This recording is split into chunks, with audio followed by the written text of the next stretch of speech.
Hello and welcome to the first of these priestly ponderings put together during the COVID-19 pandemic. I wonder how it's affecting you. My guess is that your life is quite unlike it was a few weeks ago. You may have been a victim of the virus yourself, or a member of your family or parish may have been ill. It certainly left none of us untouched, and we're all conscious the way we need to take care of our health, not least for the sake of those for whom we have a responsibility. But for clergy, this virus is having a deeper effect. And so I offer these ponderings concerning our vocation, which flow from my two books, Enfolded in Christ, The Inner Life of the Priest, and The Mystery of Faith, Exploring Christian Belief, in case they might be of interest and help. In my first book, I wrote in chapter 9 about something I know affects many. While the desire for union with Christ, I wrote, is at the heart of our priestly calling, I've noticed in directing clergy that many find it easier to talk about their roles and responsibilities. Though ministry may form the expression, the context of our vocation, it's not its essence. For that can only be found as cor ad cor loquitur, heart speaks to heart. Vocation concerns the heart of being which our actions express. The demands of ministry can overbalance the call of intimacy and relationship, just as doing can easily replace being in our desire for meaning. And while this isn't unique to priesthood, unless our vocation is rooted in the desire for union with Christ, sooner or later it will wither and may die. Now, I'm not suggesting that your spiritual life has died or even withered, but I've noticed the way the present crisis is causing some to feel a bit lost or even depressed. Many of the norms which accompany ministry have gone. No church and no congregation is causing them to wonder what they're meant to be doing. We look at what the media focuses on: doctors and nurses caring for the sick and dying, food banks providing help for those in poverty, and people hard at work raising funds for charities. And we can easily begin to feel inadequate or even guilty. What's the point of what we do? Many people are beginning to live in virtual reality with online parties and games, and clergy are turning to the internet to broadcast services. And whilst much of what's appearing is helpful, I just wonder, if, apart from being exhausting, we might be missing something. If every crisis provides an opportunity, what might this one offer? What might God be saying to us through it? We're passing through a wilderness, and that can always be a place of learning. We just need to listen. One of the reasons, as I said, for writing Enfolded was because I sense that many of us tend to live out of our role, something which can easily begin to take over from our vocation. Many, of course, have become very proficient in what they do. They work hard and their ministry is greatly valued. But much of that realm now seems to have been sidelined. A century or so ago, it was clergy and religious who nursed the sick. Florence Nightingale turned to the emerging Anglican religious orders to work in the Crimea, and inner city priests cared for victims of cholera in the slums of the 19th century. Now, it can feel as if we're not needed. Yet many are doing valiant, hidden work supporting congregations, helping organize food banks and so on. But the fact that clergy were banned from even entering their churches feels as if it's undermined something of great importance and has hit many hard. I no longer have a parish or any official ministry. And to call the way, I, like others, suddenly felt an utter sense of lostness when my ministry as a parish priest came to an end. My identity had gone, and I had no idea what meaning life might have for me. A feeling which T.S. Eliot captured well in his 4 quartets, as when an underground train in a tube stops too long before stations, and the conversation rises and slowly fades into silence. And you see behind every face the mental emptiness deepen, leaving only the growing terror of nothing to think about. That, of course, can be a feeling anyone can have when their job comes to an end, as has happened to thousands of people because of the lockdown we're going through. So my first reflection is that priests may be sharing the same feelings as many of their parishioners. This loss means we can identify with millions of others. Like Christ, some of us have suddenly descended into their experience, have entered a wilderness that can seem endless, into a darkness that can be depressing. Now, one of the things I notice about the account of Christ in the desert is that the first temptation which came his way was to turn stones into bread. And I hear his response. One does not live by bread alone, but by every word that comes from the mouth of God.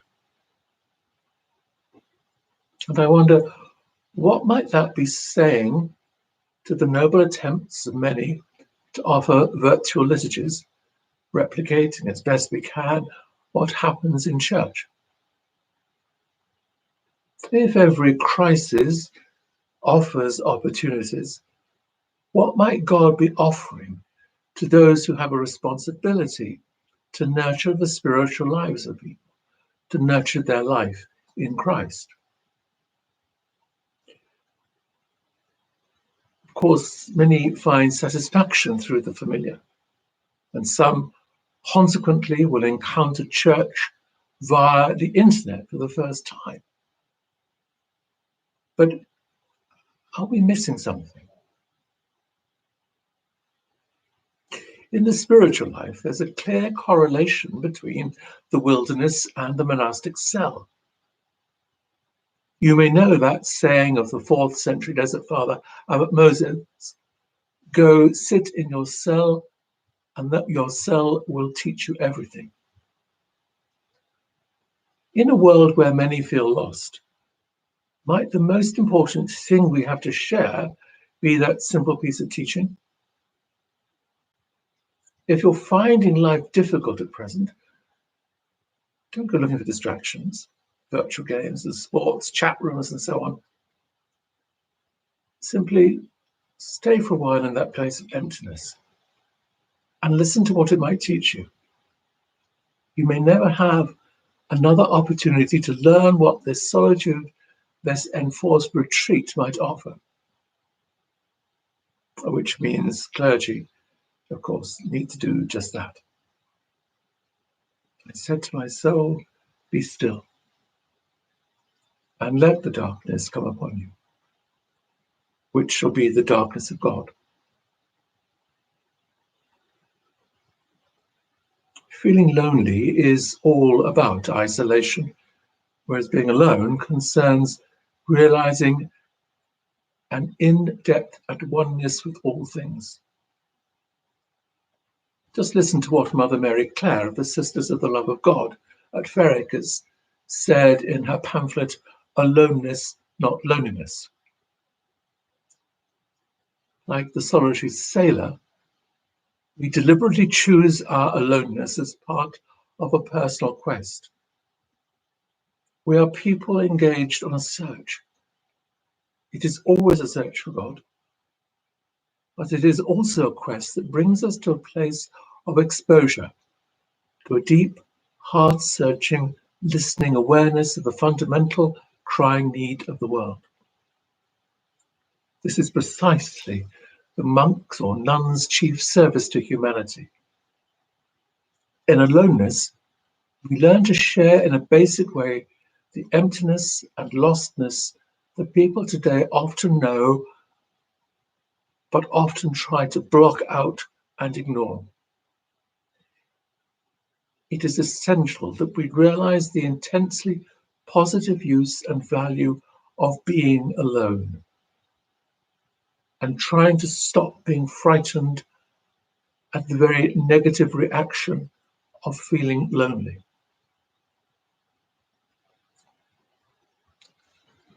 So I wonder if one of the most important things clergy can do at this time, at any time, is not only to be open to and aware of that basic emptiness and lostness, but to encourage people not to avoid that primary human condition, the condition to and of God, calling to us deep within our deepest self, the soul.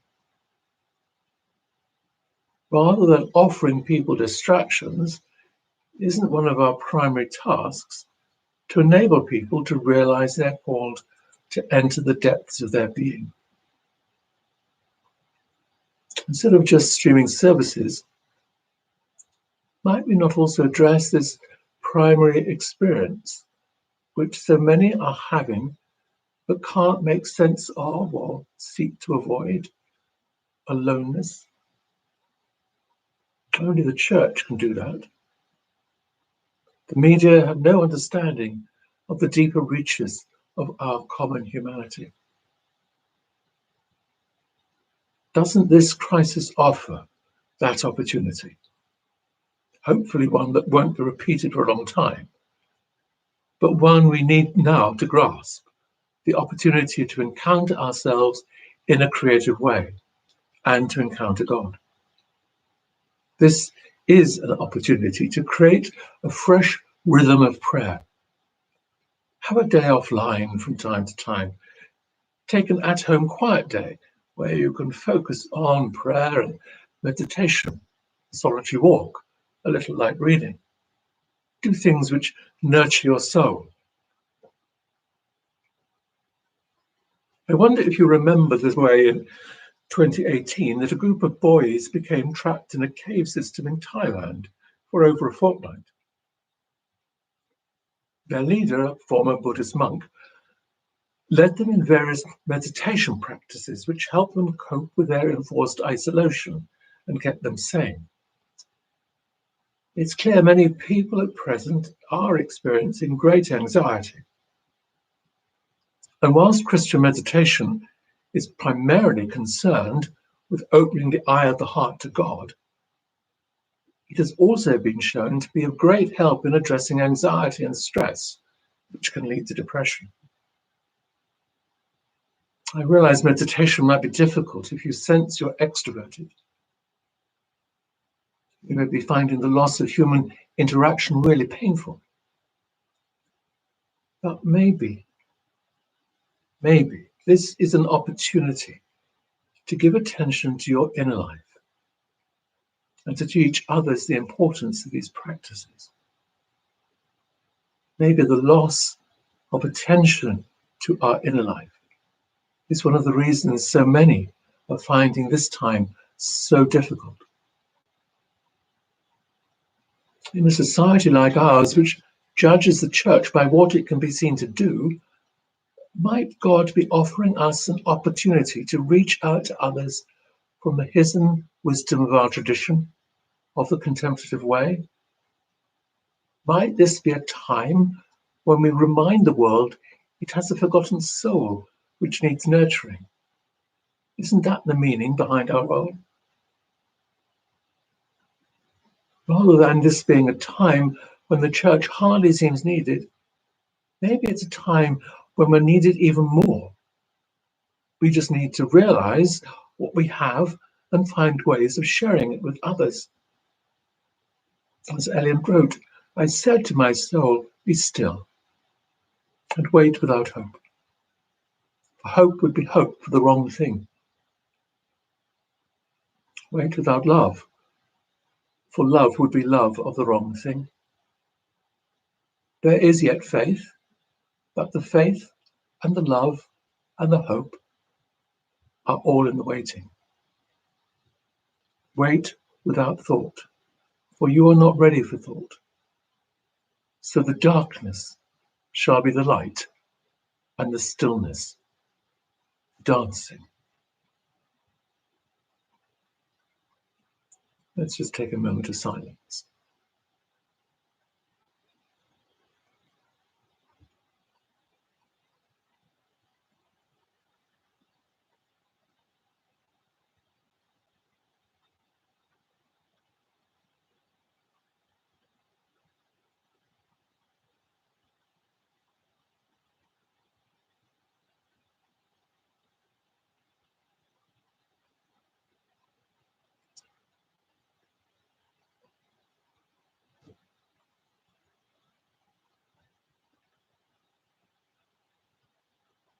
Be silent, still, aware, for there within your heart the Spirit is at prayer.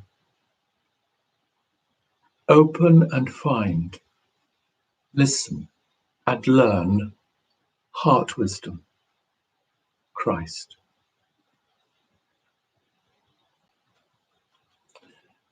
Thank you for joining in this time. Goodbye.